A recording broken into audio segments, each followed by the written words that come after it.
অধ্যাপক মুজিবুল হক, কিছু খাবার আছে যেগুলা সায়েন্টিফিক্যালি প্রুভড, বৈজ্ঞানিক এবং সুন্নাহ ভিত্তিক। আপনি আপনার ভিডিওতে অনেক ক্ষেত্রে বলেন যে এই খাবারগুলো আমাদের শরীরের জন্য খুব উপকারী। এরকম 5টি খাবারের কথা কি আপনি বলবেন যেগুলো আমরা প্রতিদিন ঘুম থেকে ওঠার পর আমরা খেতে পারি? অবশ্যই তো অনেক খাবারের কথা বলা আছে। আমি আমেরিকাতে এক জায়গায় ইকনা ম্যাস, সবচেয়ে বড় মুসলিম কনফারেন্সে এটা নিয়ে কথা বলছিলাম। সুন্নাভিত্তিক ডায়েট নিয়ে আমার একটা জি 2 ঘন্টার লেকচার ছিল। তো আমি আপনারা যেটা দেখেন আমি তুলে ধরেছি স্টেপ বাই স্টেপ। তবে এখানে টপ 5 যদি বলতে যাই, টপ 5। হ্যাঁ, 1 নম্বরে আসে হচ্ছে আপনার মধু। এখন মধুর মধ্যে কি আছে?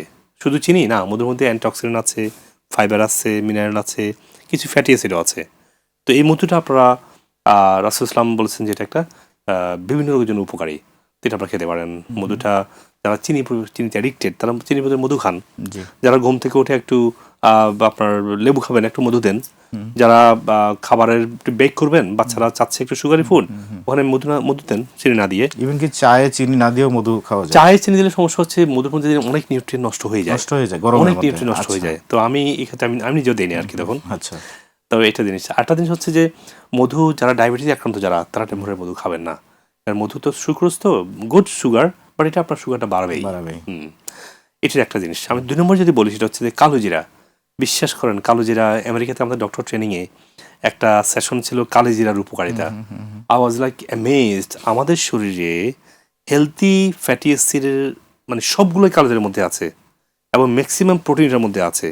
এবং এটা যে মানে পাওয়ারফুল যে ফাইটোকেমিক্যালগুলো, এগুলো আমাদের শরীরের অনেক ধরনের ইনফ্লামেশন, অনেক ধরনের ফ্রি রেডিক্যালকে নিউট্রালাইজ করে। আমাদের স্পেশালি যখন অসুস্থ হয়, কালো জিরা রাইট ওয়ে ওই অর্গানকে অ্যাক্টিভেট করতে পারে। আচ্ছা আমি দেখেছি যখন টায়ার্ড ফিল করি কালো জিরা খাই, ভালো লাগে। তো কালো জিরাটা তারা বলছিল যে মুসলিম ধর্মে বলা আছে যে কালো জিরা মৃত্যু বিরোধী সকল রোগের ওষুধ। আওয়াজ লাগে ম্যান আমি Muslim, I can hear it out. So anyway it's very powerful কালো জিরাটা। আপনারা রাসূল ইসলাম যখন ট্যুর করতেন তখন সাথে রাখতেন। তো আমরা এটা অভ্যাস করি, কালো জিরাটা আমাদের লাইফের পার্ট করে ফেলি, মানে এটা আমরা সাথেও রাখতে পারি, হ্যাঁ। তো কালো জিরাটা চা আগার খেতে পারি, তেল বানিয়ে খেতে পারি। আকিজ নিয়ে এলো বিশ্বমানের বেবি ডায়াপার মাম্মাম, কটনে সফট ম্যাটেরিয়াল, বাবুকে দেবে র্যাশ ফ্রি সুপার কমফোর্ট। তো 3 নম্বর খাবার যেটা বলবো সেটা হচ্ছে যে আপনার অলিভ অয়েল। অলিভ অয়েলটা আমরা মানে এটাকে আন্ডার এস্টিমেট করছি। অলিভ অয়েলের মধ্যে যে ওমেগা 3 ফ্যাটি অ্যাসিড আছে, এটা আমাদের প্রতি মুহূর্তে দরকার। আমাদের হরমোন, আমাদের ব্রেন, আমাদের নার্ভাস সিস্টেম, আমাদের ওভারঅল সেল রিজেনারেশন, আমাদের ভিটামিন ডি গুলো, আমাদের অ্যান্টিঅক্সিডেন্ট, আমাদের অ্যান্টি ইনফ্লামেটরি। অলিভ অয়েলটা ভেরি পাওয়ারফুল। আমাদের নবীজির খাবারের প্লেটে সবসময় অলিভ অয়েল রাখতেন।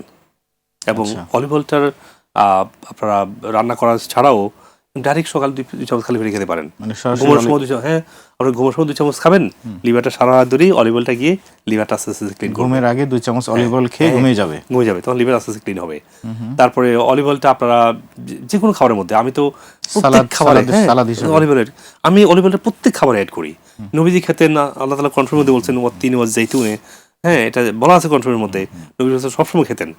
তেল ফোবিয়া যারা, তারা এই বিপদে পড়েন যে তেল খাবো, এটা কিভাবে সম্ভব? নয়, এটাই সুন্নাহ, এটাই সায়েন্স যে আপনার প্রতি মুহূর্তে তেল দরকার, বাট অল্প দরকার। আমি যদি 4 নম্বরে আসি হচ্ছে ইয়োগার্ট, দই। নবী করিম সাল্লাল্লাহু আলাইহি ওয়াসাল্লামের খাবারের সময় দই ছিলেন। দই কি আছে? ব্যাকটেরিয়া আছে। এই ব্যাকটেরিয়াগুলো এসে আপনার শরীরের যে মেটাবলিক যে ইমব্যালেন্স আছে সেটা ব্যালেন্স করে। কারণ আমাদের প্রতি মুহূর্তে ব্যাকটেরিয়াগুলো রিজুমিনেট করতে হয়, অ্যাড করতে হয়। কারণ ব্যাকটেরিয়াগুলো প্রতি মুহূর্তে মারা যায়, উইক হয়। কিন্তু আপনার গোল হচ্ছে প্রতি মুহূর্তে আপনার গুড ব্যাকটেরিয়াকে আপনি বাড়াবেন অ্যাড করে। তো খাবার আগে খেলে সবচেয়ে ভালো, ঘুমানোর সময় খেলে আরও ভালো। তো 2 বেলায় খেতে বলি আমি, বা আমি নিজে 2 বেলা খাই। খাবার আগে খাই একটুখানি 2 চামচ, ঘুমানোর সময় 2 চামচ খাই। আর ঘুমানোর সময় খেলে হবে কি, আপনার সারা রাত ধরে এগুলো গ্রো করবে। আচ্ছা, এই ব্যাকটেরিয়াগুলো চিন্তা করছেন, আমাদের শরীরের নিজস্ব সেল থেকে ব্যাকটেরিয়াল কোষ বেশি, তারাই আমাদের সমস্ত মেটাবলিজমকে টেক কেয়ার করছে, সমস্ত শরীরের সব ফাংশনকে তারা আসলে ইনডাইরেক্টলি আর ডাইরেক্টলি কন্ট্রোল করে।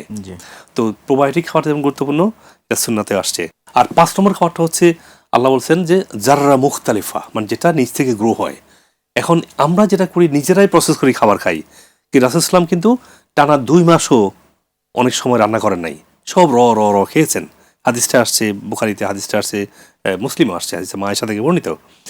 আমরা এই জিনিসটা আমরা বুঝি না যে খাওয়াটার প্রতি আমরা একটা অনীহা আছে। খাবো, এটা তো খটকুটের মতো।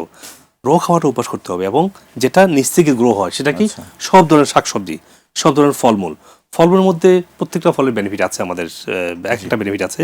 স্পেশালি ডেটস, খেজুর যে ফলটা, এটার মধ্যে এত বেশি বেনিফিট, এত বেশি নিউট্রিয়েন্টে ভরা, মানে আপনি দুটো খেজুর খান আপনার শরীরের টেম্পোরারি যে ইনস্ট্যান্ট এনার্জি চলে আসবে। ক্যালোরি ছাড়াও প্রোটিন, ফ্যাটি অ্যাসিড, মিনারেল সবই এটার মধ্যে আছে। এবং নবী সাল্লাল্লাহু আলাইহি ওয়াসাল্লাম প্রতিদিন সকালে কিন্তু খেজুর দিয়ে নাস্তা করতেন, হ্যাঁ। এবং এখনও আমরা তো খেজুর দিয়ে ইফতার করি, তো খেজুরটা ইম্পর্টেন্ট আমাদের সব দিক থেকেই।